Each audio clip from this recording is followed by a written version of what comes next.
une fin triste. Si nous sommes aujourd'hui ici pour adorer le Seigneur, et je veux bien croire, c'est parce que nous avons un jour compris l'amour de Dieu, la bonté de Dieu, la grâce de Dieu.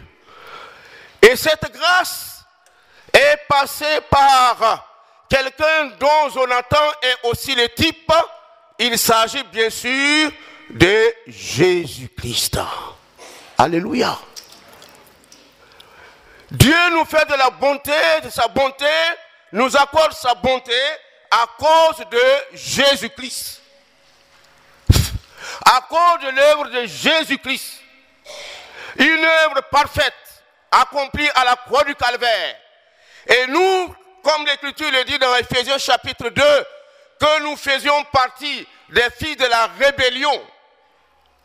Ceux qui ne connaissent pas Dieu sont considérés comme des fils de la rébellion, comme des rebelles, séparés de Dieu, méritant la mort et la destruction. Mais Dieu, en Jésus-Christ, nous a appelés. Il s'est révélé à nous. Alléluia. Et il nous fait comprendre que sa bonté est aussi notre partage. Depuis que Dieu m'a fait connaître cela, il y a plus de 50 ans, je ne fais que me réjouir et montrer à Dieu ma reconnaissance. Nous avons besoin de cela, de montrer à Dieu notre reconnaissance, parce que le résultat, lorsque nous venons au Seigneur, nous entendons cette parole-là. Comme Saül, quand Méphibosheth, quand il s'est approché, l'Écriture nous dit, Méphibosheth étant craintif, parce qu'il se demande, au vu de ce que mon père, du moins mon grand-père, a fait à David, qu'est-ce qu'il va me faire? C'est la raison pour laquelle, quand il est arrivé au verset 7, il dit qu'il s'est prosterné, il s'est jeté à terre. Mais il entend David lui dire, ne crains pas. Au verset 7, ne crains point, car je veux te faire du bien. À cause de Jonathan ton père, je te rendrai toutes les terres de Saül ton père, et tu mangeras toujours à ma table. Ne crains pas. Nous avons besoin de cela. Quand on a le Seigneur, l'Écriture nous dit qu'on n'a pas hâte de fuir. Parce qu'on s'appuie sur un rocher inébranlable.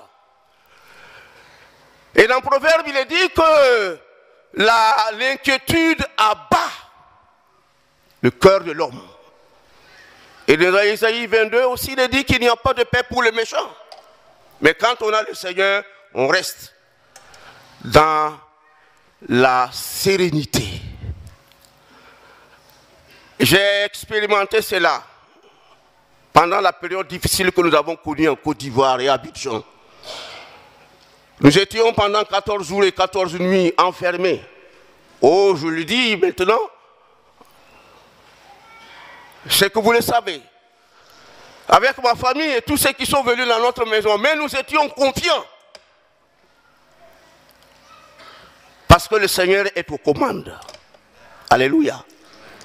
Ne crains pas ou ne crains point. Non seulement cette parole-là a donné du réconfort, sinon, comme on appelle, a permis à Méphibosheth de prendre courage et de se ressaisir, mais il entend dire, je vais te rendre les terres de ton père, Saül. Il est donc grand-père. Et tu mangeras toujours à ma table. Tu mangeras toujours à ma table. Lui, Méphibosheth qui se voyait indigne, s'entend dire ceci. Parole d'encouragement, de sécurité. Et effectivement, quand nous sommes au Seigneur, il y a cette certitude. Si nous avons Jésus dans notre vie, comme l'Écriture dit, si Dieu est avec nous, qui peut contre nous? Celui qui se confie en Dieu ne serait jamais confus. Lorsque les événements terribles s'approchaient, le conseil de mon église s'était réuni et il avait dit, bon, écoute, pasteur Adama, nous savons ce qui risque de se passer. Nous allons vous donner 2 billets d'avion. Toi et ton épouse, vous allez repartir au Burkina et puis après, les événements, vous allez revenir. Je dis non, merci. Merci parce que je pense que si Dieu a voulu que je sois là, ce n'est pas les moments difficiles que je vais partir laisser les brebis. Les enfants de Dieu, nous resterons là. Et nous sommes restés. Et Dieu nous a témoigné sa bonté, sa protection, sa sécurité. Un fragment d'obus est venu frôler presque notre maison. Et tombé à quelques mètres de là. Et partout où cela est arrivé, ce n'est que des morts. Lorsqu'on a déterré après, bien des semaines après la guerre, quand on a déterré l'obus parce que c'était enfoncé. C'était enfoncé. Quand on l'a déterré, je n'étais pas là. Mais on m'a dit que ça valait 3 mètres de long.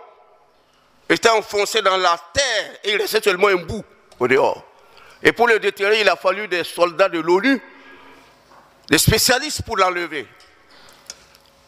Et nous disons merci au Seigneur. Oui, en lui, nous pouvons garder cette sécurité, cette sérénité.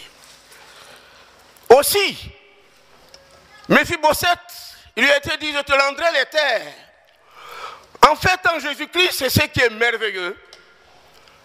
Ce qui est merveilleux, nous avons perdu de par la rébellion, de par le péché, nous avons perdu notre liberté, nous avons perdu nos avantages, nous avons perdu tout ce qui pouvait, ou du moins ce qui faisait de nous notre dignité. Mais le fait de connaître le Seigneur, il nous a rétablis, il nous donne notre dignité d'homme, de femme.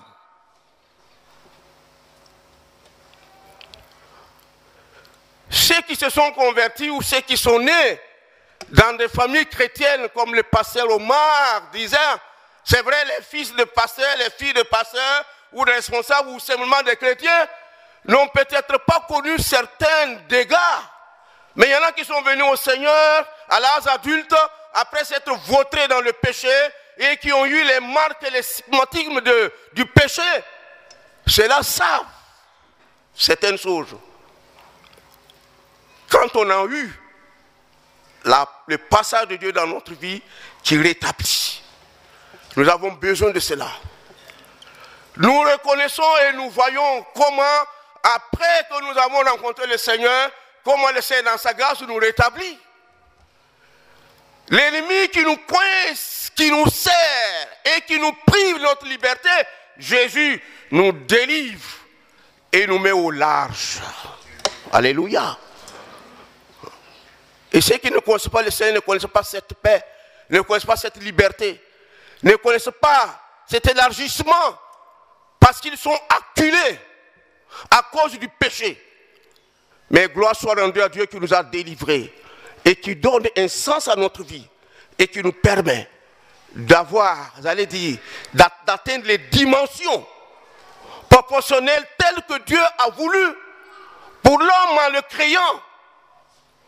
Mais qui le péché a dénaturé et a déformé et a détruit cette liberté. Mais Jésus nous a rendu notre liberté, nos richesses, la liberté et tout ce qu'il nous faut. Nous bénissons le Seigneur pour ses privilèges. Le temps ne permet pas de voir bien des choses, mais je noterai seulement une autre pensée avant de m'arrêter. Il a été dit que Méphibosheth, David lui a dit, tu seras à Jérusalem, alors qu'il était à Lo-Débar, à l'intérieur du pays, comme on dira, en province. Tu seras à Jérusalem et tu mangeras toujours à ma table. 1. Manger à la table du roi. J'ai lu ce que les psalmistes dans le psaume 13, verset 6, que je lis rapidement. Psaume 113, verset 6, non même verset 4, nous dit, l'Éternel est élevé au-dessus de toutes les nations, sa gloire est au-dessus des cieux. Qui est semblable à l'Éternel, notre Dieu? Il a sa demeure en haut, il abaisse le regard sur les cieux et sur la terre. De la poussière, il retire le pauvre, du fumier, il relève l'indigent, pour les faire asseoir avec les grands de son peuple. Il donne une maison à celle qui était stérile, et il en fait une mère joyeuse au milieu de ses enfants. Louez l'Éternel. Il nous fait asseoir à la table du roi, des rois, des grands, comme on le dit. Nous parle de la communion. D'abord, la communion avec Dieu qu'il faut garder par l'obéissance à la parole de Dieu, par la soumission à la parole de Dieu, par le respect à la parole de Dieu, par le désir de marcher dans la fidélité, nous gardons la communion avec le Seigneur. Et Méphibosheth a eu ce privilège d'être à la table du roi. Nous avons ce privilège d'être à la table du roi. Tout à l'heure, je pense que nous allons prendre la Sainte Seine. Ça nous parle aussi de la Sainte Seine, de la communion. La table du roi, la communion. Méphibosheth était boiteux. Mais aussi longtemps qu'il restait assis à la table du roi, on ne se rendait pas compte de son infirmité. Mais s'il sort, s'il quitte la table, son infirmité apparaîtra. Pour dire que si nous quittons la communion avec le Seigneur, quel que soit ce que nous sommes, si nous abandonnons la communion avec le Seigneur, la fidélité, l'attachement au Seigneur, oui, bien sûr, nos infirmités apparaîtront. Pour Méphibosheth, c'était une infirmité physique. Mais ce n'est pas là ce qui est grave. Parce qu'avec l'infirmité physique, on est fidèle, on va aller au ciel. Mais je parle de l'infirmité spirituelle, morale. Quand on a une vie tordue, alors qu'on entend la parole de Dieu chaque dimanche, chaque jour de réunion, on a la Bible, on lit et on écoute ce qu'on dit. Et que parce qu'on est seul, en semaine ou à tout moment, on vit dans le désordre, qu'on soit jeune, qu'on soit vieux, qu'on soit adulte, qu'on soit homme, qu'on soit femme, qu'on soit pauvre, qu'on soit riche, l'infirmité apparaîtra. Mais pour que l'infirmité n'apparaisse pas, restez dans la communion avec le Seigneur. Pour un jour, ici-bas déjà, assis à la table du roi, vivant dans la communion du Seigneur, nous puissions un jour être avec le Seigneur dans son ciel de gloire, dans la Jérusalem céleste. Méphibosheth était dans la Jérusalem terrestre, mais Dieu nous veut dans la Jérusalem céleste. Ma prière est que Dieu nous aide, bien-aimés frères et sœurs. Les temps sont difficiles, mais ayant connu la grâce de Dieu, que nous puissions demeurer dans cette grâce, nous attacher à cette grâce et montrer la reconnaissance envers Dieu pour la grâce qu'il nous a faite et de rester fidèles. Tous les éléments sont là. Sa parole est là, les ministères sont là, la communion est là, Sainte Seine, tout est là pour nous permettre de garder la foi et de rester fidèles jusqu'au retour du Seigneur ou jusqu'au jour où il nous enlèvera. Que Dieu vous bénisse, bien-aimés. Que Dieu vous bénisse et qu'il vous fortifie.